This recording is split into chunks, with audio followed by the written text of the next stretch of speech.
A scheme to illegally buy machine guns spanning thousands of miles and involving hundreds of firearms. Now, 2 New Mexico law enforcement officials are being implicated in this conspiracy.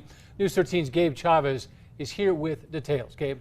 While the former Bernalillo County Sheriff and former Laguna Police Chief have not been indicted, federal investigators say they knew they were helping dealers buy guns under false pretenses.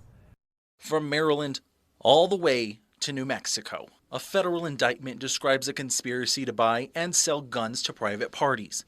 Guns that are illegal except for law enforcement purposes, like these Swiss military rifles and this MR308 rifle, which court documents show also originated in Switzerland. The documents listing more than 300 guns subject to seizure if prosecutors secure a conviction. Law enforcement officials, the feds say, play a key role in making the sales of these weapons look legitimate. Here's how the scheme works according to the feds. A sheriff or police chief writes a letter requesting a machine gun for official use, a machine gun that's only legal for law enforcement purposes.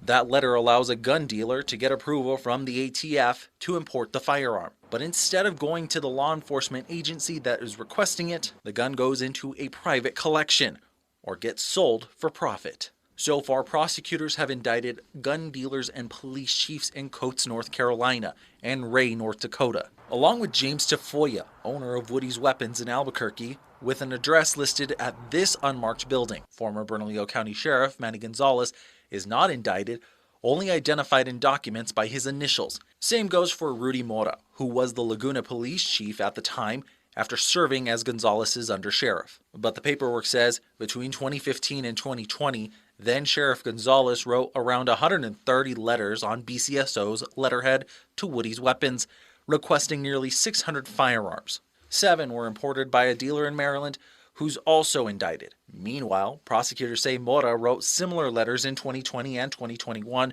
also to Woody's, resulting in 13 guns getting imported. But where those guns are now is a mystery. And we did reach out to Manny Gonzalez, Rudy Mora, and Woody's Weapons to ask for their comment on the investigation and find out whatever happened to those guns. All 3 did not answer our calls. Back to you. All right, Gabe, thank you. The office of current Bernalillo County Sheriff John Allen sent a statement saying they are in communication with state and federal investigators about this case.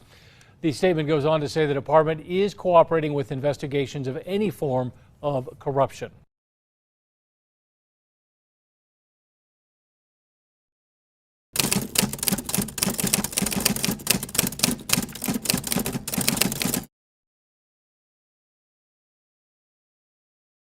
Yet another New Mexico law enforcement officer is linked to an alleged nationwide gun trafficking scheme. Now, we first told you about this case last month. Investigators say multiple people in New Mexico worked to illegally get and then sell more than 1,000 fully automatic guns. Tommy Lopez has been following this case for us. So, Tommy, what have we learned at this point? We now know investigators say a New Mexico state police officer was involved. The unnamed sergeant they call an armorer joins Manny Gonzalez, who was the Bernalillo County Sheriff at the time, and Gonzalez's former undersheriff Rudy Mora. They are not facing criminal charges, but at least 6 other people are in this investigation. Federal prosecutors describe this as a conspiracy spanning at least 4 states. First, we saw a federal indictment. Today, we are seeing a recently unsealed search warrant. Investigators say law enforcement played important roles, using their positions to help gun sellers get restricted guns. The feds classify them as machine guns.